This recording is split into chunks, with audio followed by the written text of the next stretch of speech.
আসসালামু আলাইকুম ভাইরা। কি অবস্থা সবার? আমি তোমাদের সিফাত ভাই। আজকে আমরা কমপ্লিট করব ফিজিক্স চ্যাপ্টার 11 কারেন্ট ইলেকট্রিসিটি। এই চ্যাপ্টারের যত কম্প্রিহেন্সিভ বেসড কোশ্চেন আছে সব কম্প্রিহেন্সিভ বেসড কোশ্চেনগুলো। তাহলে চলো শুরু করা যাক। Why is grounding used in electrical connections in houses? আচ্ছা, ফার্স্ট অফ অল এইখানটায় আমাদের যে জিনিসটা ম্যান্ডেটরি সেটা হচ্ছে তোমার সেফটি ইস্যু। ভাই সেফটি ইস্যু কেন? যখন আমাদের ওভারফ্লো অফ কারেন্ট ইলেকট্রিসিটি হবে তখন যাতে আমাদের বাসাবাড়ির কোনো সুইচ বা কোনো জিনিসপাতি যেন নষ্ট না হয়।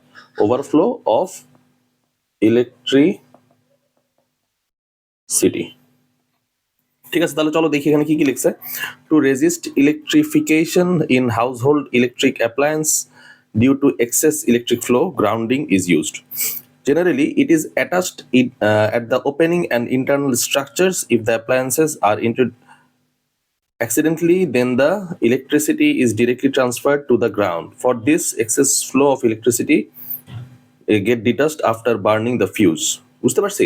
সোজা কথা হচ্ছে ওভারফ্লো অফ ইলেকট্রিসিটি যদি হয় তাহলে আমাদের যে কোনো অ্যাপ্লায়েন্সেস যেগুলো আছে সেগুলো আমাদের নষ্ট হইতে পারে। সেগুলো বাঁচানোর জন্যই, সেফটি ইস্যুর কারণেই হচ্ছে আমরা গ্রাউন্ডিং ইউজ করা হয়। ঠিক আছে, এখানে ফিউজও ইউজ করতে পারো, সার্কিট ব্রেকারও ইউজ করতে পারো। হ্যাঁ, তারপরে চলো আমরা তারপরে কোশ্চেন দেখি। 2 নম্বর কোশ্চেনে কি বলছে? Why does the resistance of copper increase but the resistance of silicon decrease with increasing temperature?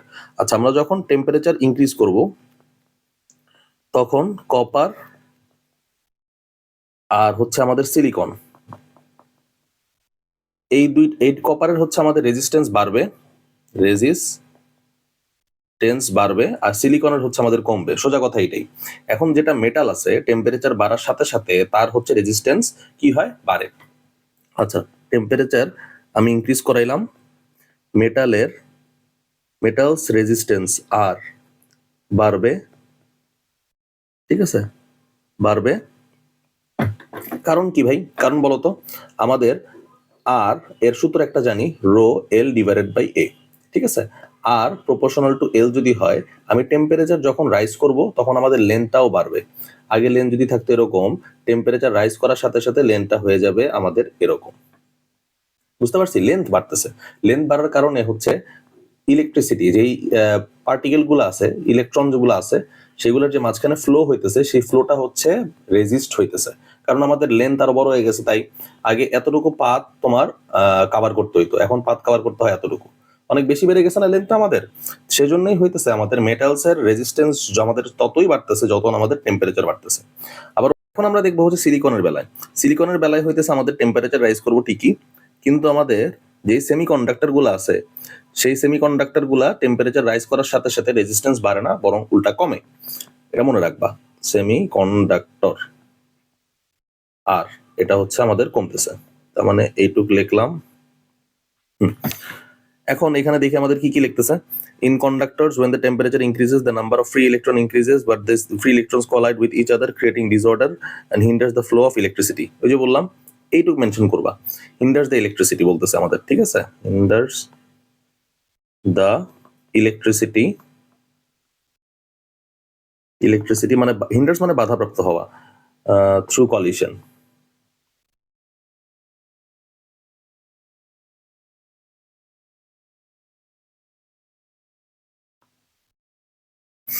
Resistance. In semiconductors, however, the application of heat breaks bonds and creates free electrons.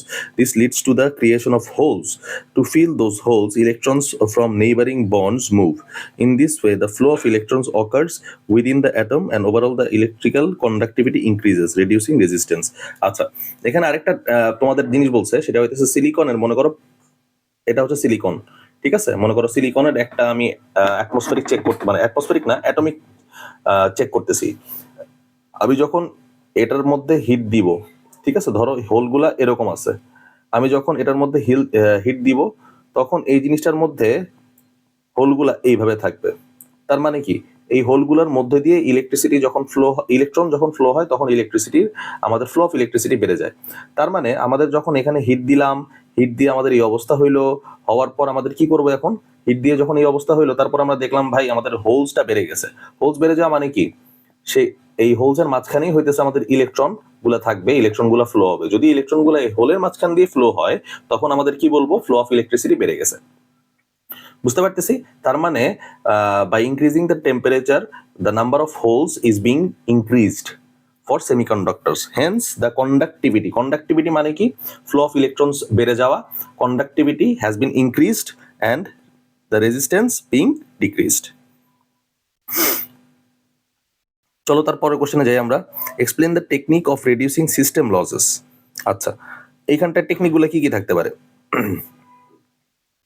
এখানে আমরা এখানে এটা জানি, equal to I R plus I small R, এইটুক হচ্ছে আমাদের system loss. বুঝতে পারছি? আমরা যদি সার্কিট আঁকাই তাহলে আমরা দেখতে পারবো এরকম,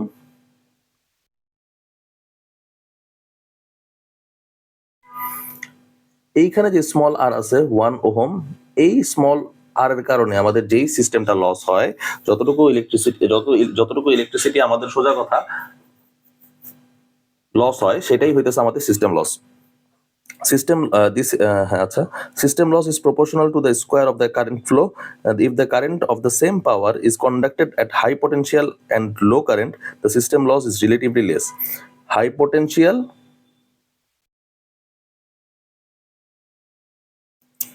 and low current, the system loss is relatively less. So the system loss can be reduced by the increasing of transmission line voltage, and step up transformer can be used for this purpose. আচ্ছা, এখানে আরেকটা কি আছে point, step up transformer plus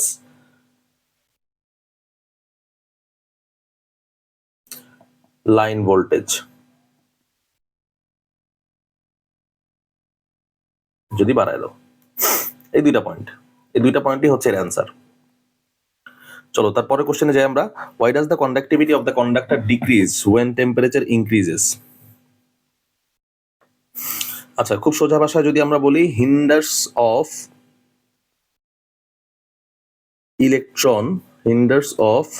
electron through collision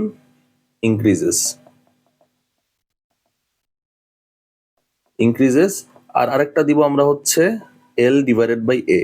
আমাদের length বেড়ে যাইতেছে, তাই হইতেছে কি হইতেছে, মাঝখানের মলিকিউলস গুলার হইতেছে নড়াচড়া বেড়ে যাইতেছে। হ্যাঁ, মাঝখানের মলিকিউলস গুলোর যদি নড়াচড়া বেড়ে যায় তার মানে কি, মাঝখানে মলিকিউলস গুলো নড়াচড়া বেড়ে যাওয়া মানেই হইতেছে এর মাঝখান দিয়ে যে ফ্লো অফ ইলেকট্রিসিটি যাবে, ফ্লো অফ ইলেকট্রন গুলা যাবে, সেই ফ্লো অফ ইলেকট্রন গুলার আমাদের বাধাপ্রাপ্ত হবে। যদি বাধাপ্রাপ্ত হয়, সেটাই তো আমরা লিখলাম, hinders of electron through collision. যদি বাধাপ্রাপ্ত হয় তখন আমরা কি বলবো, ভাই রেজিস্ট্যান্স বেশি।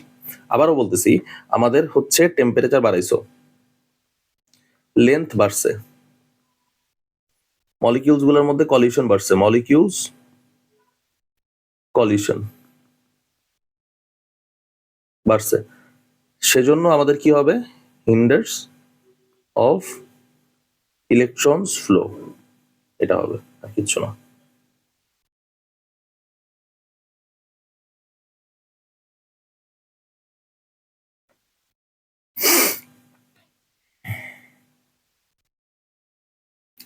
The vibration of electrically conducting molecules increases. As a result, the flow of electrons or electricity is interrupted. This also reduces the value of conductivity.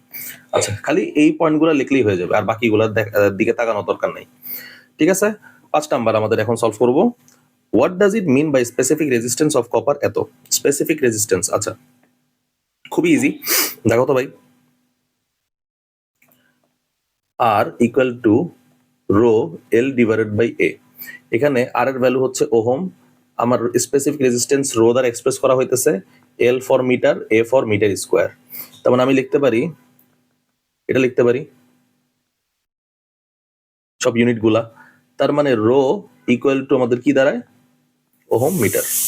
বুঝতে পারছি, এভাবে আসতেছে আমাদের ওহম মিটার। যাই হোক, এইখানটা আমরা কি করব, বা এইখানটায় খুব সোজা কাজ, এই যে L এর ভ্যালু এটাকে আমরা 1 মিটার ধরবো, আর ক্রস সেকশনাল এরিয়া এটাকে 1 মিটার স্কোয়ার ধরবো। তার মানে আমাদের সূত্র, আমাদের ডেফিনেশনটা কি দাঁড়ায়, the resistance of a wire of unit length কেন লিখছে বুঝতে পারছি। আচ্ছা, L এর value 1 and unit cross sectional area, a unit cross sectional area মানে 1 মিটার স্কোয়ার ধরতেছে। at a given temperature is called the relative resistance of the material of that conductor. ঠিক আছে, আমাদের লেন্থ যদি 1 মিটার হয়, এ হচ্ছে আমাদের 1 মিটার স্কোয়ার, তখন আমাদের আর এর ভ্যালু কত সেটা উপরে ডিপেন্ড করে হচ্ছে আমাদের specific resistance. The specific resistance of a copper is এত ohm metre, means that the resistance of 1 meter length of copper wire with cross sectional area of 1 meter square at a given temperature is এত ohm metre. তার মানে খুব সোজা হিসাব হইতেছে, এইটুকু হচ্ছে ওর রেজিস্ট্যান্স আমি ধরতেছি, ঠিক আছে। যখন আমাদের ইউনিট লেন্থ আর ইউনিট ক্রস সেকশনাল এরিয়া পাচ্ছি with specific temperature. Specific temperature যদি না দাও তাহলে কিন্তু জিরো, খুবই ম্যান্ডেটরি স্পেসিফিক টেম্পারেচার দেওয়া।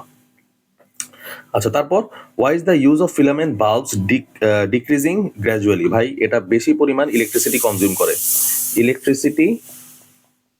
Electricity highly consumes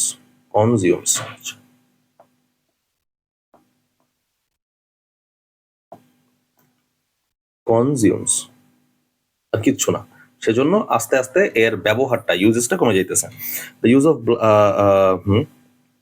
to produce light in a filament bulb, the filament is heated. In this process a lot of energy is wasted. এই দেখছো? আচ্ছা, ইলেকট্রিসিটি না লিখে স্পেসিফিক আরো লিখে energy, to be more specific, as heat energy, and this also consumes more electricity due to the disadvantages of these filaments has decreased. তার মানে এটা কত নাম্বার গেল আমাদের? এটা গেল আমাদের 6 number.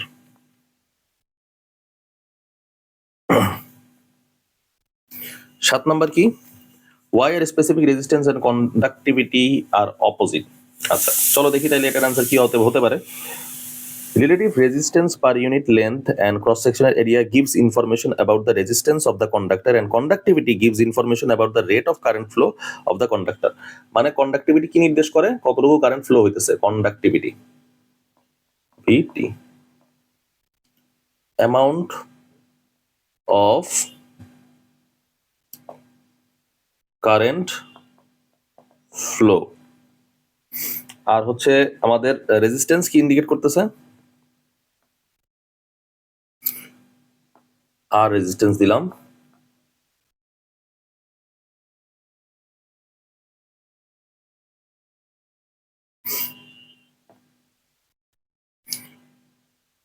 Resistance of the conductor, ঠিক আছে। এটা হচ্ছে আমাদের যখন লেন্থ 1 মিটার, এ হচ্ছে 1 মিটার স্কোয়ার, আর স্পেসিফিক টেম্পারেচার, এই কন্ডিশনগুলো যদি থাকে। আচ্ছা, obstacle and rate of current flow আর opposite.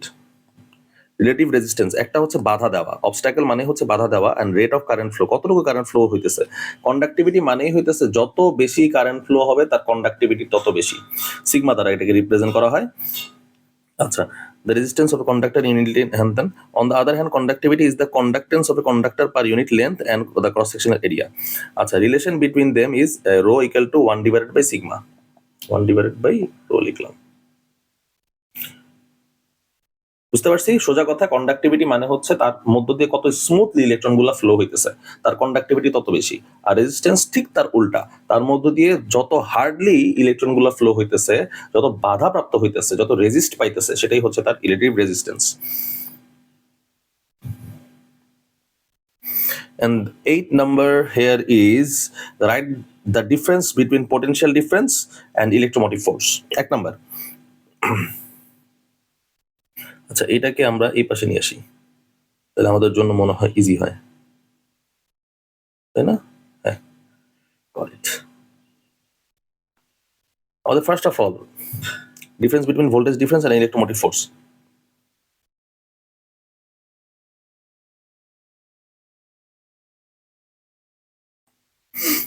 The difference in the value of the voltage across the two ends of a conductor is called voltage difference. First, a definition. The voltage difference between electric source that carries a charge through the complete circuit is called electromotive force. Definition. মানে একটা চার্জকে পুরো circuit ধরে তুমি ঘুরে আনবা, তখন তোমাদের যতটুকু পরিমাণ এনার্জি ইউজ হবে সেটাই হচ্ছে আমাদের electromotive force. In that case of an electric source, the value of voltage difference is relatively low due to the internal resistance. আচ্ছা, আর এখানে in that case of electric source, the value of electromotive force is relatively high. কেন এই কথাটা বললো? V equal to IR, এটা লেখা যায়। অন্যদিকে E equal to IR plus এখানে হচ্ছে আমার ইন্টারনাল রেজিস্ট্যান্স আছে স্মল r, এখানে ইন্টারনাল রেজিস্ট্যান্স আছে যার ভ্যালু হচ্ছে 0। লেখা যায় না, লেখা কি কথা? The voltage difference corresponds to any conductor. Electromotive force is associated with electrical sources. Electromotive force can cause potential difference. হ্যাঁ, 4 নাম্বারটা, the voltage difference cannot cause an electromotive force. আচ্ছা, E দ্বারা হচ্ছে V কেও রিপ্রেজেন্ট করা হয়, যেমন E equal to V plus capital I small r, এইভাবে লেখা হয় তাই। কিন্তু V কখনো E কে রিপ্রেজেন্ট করতে পারে না। 4 নাম্বার এটাই বললো আমাদের। এটা বুঝতে পারলাম আশা করি। আচ্ছা, why parallel circuit is used in households. 9 number, ভাই তুমি বাসায় ঢোকার পর একটা সুইচ দাও, পুরো ঘর বাড়ি আলোকিত হয়ে যায়? তা তো হয় না। তার মানে আমাদের 1 নাম্বার এনার্জি সেভ করতে হবে, মেইন কনসার্ন এটা, এনার্জি সেভ করতে হবে, ইলেকট্রিক বিল কমাইতে হবে, আর একটা নষ্ট হইলেই জানি বাকিগুলোও নষ্ট না হয়। ফার্স্ট সুইচ যদি নষ্ট হয়ে যায়, ফার্স্ট বাল্ব আমাদের নষ্ট হয়ে গেল, ঠিক আছে, তাহলে এর পরের গুলাও জানি চলতে পারে, সেজন্যই আমাদের হচ্ছে প্যারালাল সার্কিট ইউজ করা হয়। তাহলে দেখি, on the households for each equipment there are separate switch and same potential energy for each to give some advantage. On households all equipment are connected on a parallel connection, for that if anything face any problem then others can got flow of electricity. ওই যে বললাম, একটা যদি নষ্ট হয় বাকিগুলোও যাতে flow of electricity পাইতে পারে। Separate switch could be attached for each equipment other than having same potential energy. আচ্ছা, ঠিক আছে, এইটুকু এনাফ, বুঝতে পারছি। কোশ্চেন আমাদের কি বলছে? এরপরে কোশ্চেন আমাদের বলছে explain the meaning of 200 volt and 60 watt. আচ্ছা, এখানে কি লিখবো আমরা ভাই? খুব ইজি জিনিসটা। ফার্স্ট অফ অল ভোল্ট আমাদের কত? 200 ভোল্ট।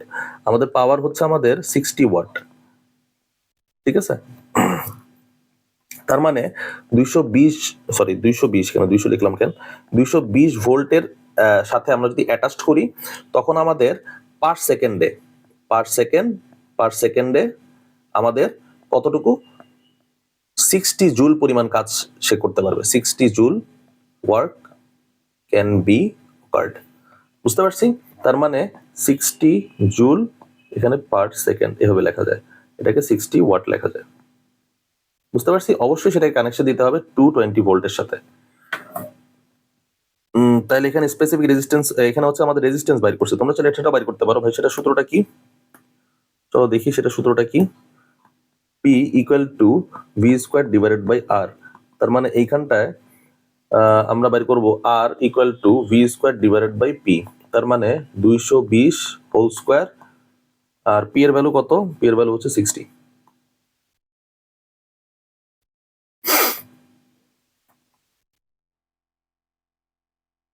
ঠিক আছে, চলো তারপরে কোশ্চেনটা হচ্ছে আমাদের how to connect the voltmeter in circuit. আচ্ছা, এখানে লেখছে a voltmeter can be used to measure the potential difference between any two points in the circuit. So it connected in parallel in the circuit, a voltmeter can be used to measure the potential difference between, আচ্ছা আবার লেখছে, so it's হ্যাঁ আচ্ছা, এটা হচ্ছে ভোল্টমিটারের main কাজ কি আমি তোমাকে বলি। যে কোনো 2 পয়েন্ট আছে, এই 2 পয়েন্টের এখানে ভোল্টেজ ডিফারেন্সও বাইর করবে, ঠিক আছে। এটাকে অলওয়েজ তোমার প্যারালালে হচ্ছে বসানো হয়, প্যারালালে বসানো হয় 1 নাম্বার, ঠিক আছে। ও হচ্ছে ক্যালকুলেটস ভোল্টেজ ডিফারেন্স, কথা শেষ এইখানটায়। Current flow through the it is almost zero. The resistance of the initial voltmeter is considered infinite. হ্যাঁ, রেজিস্ট্যান্স আর হচ্ছে এটা হচ্ছে ইনফিনিট। ও খালি মাপবে তোমার ইদার এখানে 2 পয়েন্টের মধ্যে ভোল্টেজ ডিফারেন্স কত। আর এমিটার হচ্ছে তোমার সিরিজে কানেক্ট করা হয়, এমিটার হচ্ছে তোমার সিরিজে কানেক্ট করা হয়। কেন? আমার কতটুকু ফ্লো হইতেছে অফ কারেন্ট সেটা বাইর করে দিবে হচ্ছে তোমার এমিটার, কিন্তু ভোল্ট মিটার কিন্তু সেটা বাইর করবে না। ভোল্ট মিটার তোমার জাস্ট একটা হচ্ছে সংকেত দিবে, ইদার তোমার সেই সার্কিটের মধ্যে প্রেজেন্ট আছে কিনা কারেন্ট, ফ্লো অফ কারেন্ট হইতেছে কিনা, তারটা জাস্ট সিগন্যাল দিবে। কিন্তু এমিটার হইতেছে এক্স্যাক্টলি কতটুকু কারেন্ট ফ্লো হইতেছে সেটা তোমাকে মেপে জানাই দিবে। 5 অ্যাম্পিয়ার 2 অ্যাম্পিয়ার, 1 অ্যাম্পিয়ার, কতটুকু? Calculates exact value of current flow. বুঝতে পারছি, এটাই হচ্ছে ভোল্টমিটার আর অ্যামিটারের মধ্যে পার্থক্য। ভোল্টমিটারকে প্যারালালি হচ্ছে অ্যাটাচ করা হয়, অ্যামিটারকে হচ্ছে সিরিজে অ্যাটাচ করা হয়। তারপর আমাদের last question, if a conductive wire is made double upon stretching, the area of cross section becomes half, what type of change will occur in the resistance of the wire? আচ্ছা, if conducting wire is made double stretching,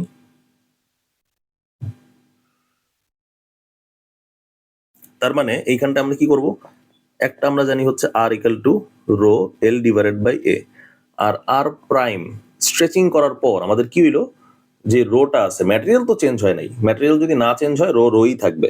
বুঝতে পারছি, মানে আমার যে material আছে সেই material. এখন এল prime আমি হচ্ছে লেন্থটা ডাবল আপ করছি, লেন্থটা ডাবল আপ করা মানে কি 2l হয়ে যাওয়া। আর লেন্থ যখন আমরা ডাবল আপ করছি, জিনিসটা দেখো তো আমাদের এরকম ছিল, এখন লেন্থটা আমরা যখন ডাবল আপ করলাম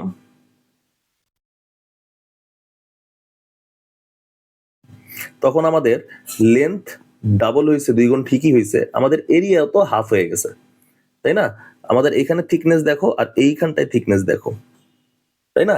আমাদের যখন লেন্থ ডাবল আপ করছি তখন আমাদের থিকনেসও পার্থক্য হয়ে গেছে, তার মানে a ডিভাইডেড বাই 2, এখানটায় কি হবে রো, এখানে আমাদের হবে 4l ডিভাইডেড বাই a, তার মানে 4 rho l divided by a। এটাকে আমরা কি লিখতে পারি, এটাকে আমরা লিখতে পারি হচ্ছে এত, তার মানে r prime equal to 4r। আচ্ছা, এখানে একটা শর্টকাটও আছে, শর্টকাটটা কি, আমাদের লেন্থ যত গুণই বলবে না কেন, এই যে r prime equal to n square r, এই n মানে কি, আমি লেন্থ ডাবল করছি, লেন্থ ট্রিপল করছি না লেন্থ কোয়াড্রুপল করছি সেটা ডিপেন্ড করে। আমি এখানে লেন্থ ডাবল করছি তাই হচ্ছে r prime equal to 4r, আমি যদি ট্রিপল করতাম তাহলে r prime equal to 9r হইতো। বুঝতে পারছি, তাহলে এই পর্যন্তই হচ্ছে আমাদের কম্প্রিহেনসিভ বেস কোশ্চেন, এর বাইরে ইনশাআল্লাহ কোনো ধরনের কম্প্রিহেনসিভ বেস কোশ্চেন আসবে না। এই পর্যন্ত পড়লেই এনাফ। তাহলে ভাইরা ভালো থাকো, সুস্থ থাকো, আল্লাহ হাফেজ।